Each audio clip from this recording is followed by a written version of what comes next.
महाविकास आघाडीचा महाविकास आघाडीचा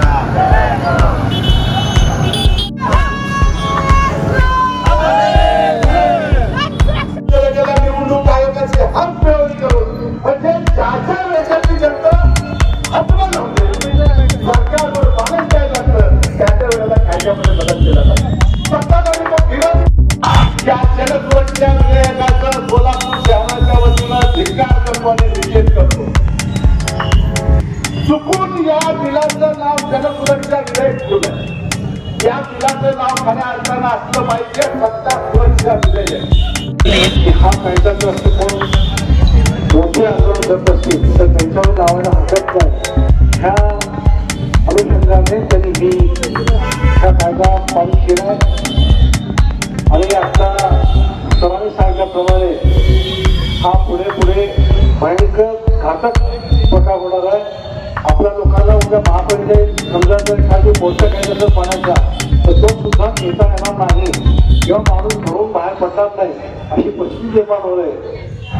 सत्तेवर बसलेली ही माणसं जेव्हा त्यांना कळायला लागलं की सर्वसामान्य माणसाच्या लक्षात आलंय की या भारतीय जनता पार्टी आणि त्यांच्या बरोबर असलेल्या या मिंदे गटाचे आणि अजित पवार गटाची लोक महाराष्ट्राला लुबाडायला बसले आणि महाराष्ट्रातल्या लोकशाही घरकुल टाकण्याचा प्रयत्न त्यांनी अनेक मार्गाने केले आणि एक मार्ग हा जो आहे तो शहरी नक्षलवादाच्या विरोधामध्ये नाव सांगितलं आणि गोंडस नाव दिलं जनसुरक्षा.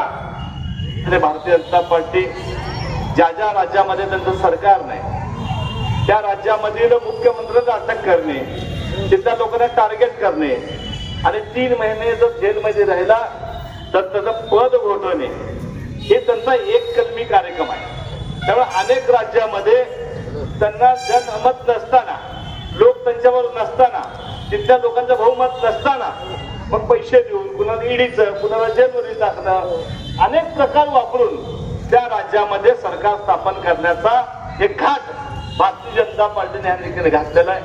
त्यामुळे आपल्या राज्यामध्ये नाही इतर देशामध्ये सगळीकडे या जनसुरक्षा कायद्याला विरोध करण्याकरता सर्व पक्ष या ठिकाणी रस्त्यावर उतरलेले आहेत.